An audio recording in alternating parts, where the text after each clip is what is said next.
Welcome to a good night's sleep for you and your partner. Welcome to Snorekill.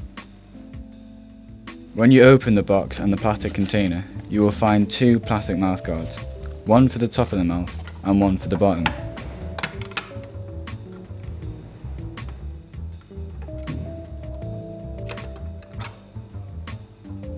The top mouth guard has the pin, and the bottom mouth guard has the gate.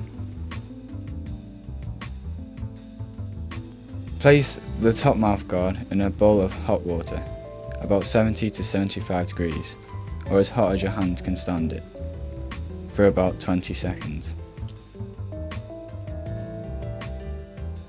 Remove the mouth guard from the water, shake off excess water and press over your top teeth. If necessary, suck your thumbs hard and press again.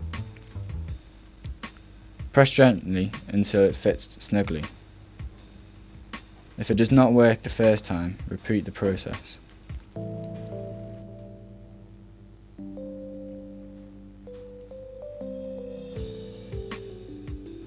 Do the same with the bottom mouth guard. Make sure it is square in the mouth and press around the bottom teeth and gums with your fingers. Press your lips together and mould the mouth guard against the front of your teeth. One of the unique points of Snorekill is its 5 different adjustable settings. Place the pin into the first notch on the gate system by snapping together. Try the Snorekill on the first night. If snoring is not alleviated, then move the pin up a notch and so on until it is alleviated. When separating mouth guards, gently pull the pin out of the back, one side at a time.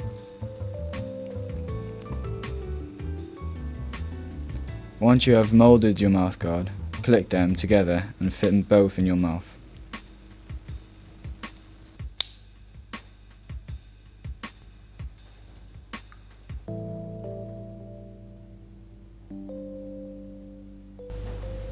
A word of warning. Snorekill is not suitable if you wear dentures. Also, be patient. Give yourself at least 14 days to adjust to Snorekill. You may find you suffer from dry mouth or in some cases excess saliva. These symptoms will disappear in time. You may also find you suffer from stiffness in the lower jaw. This will ease as you adjust.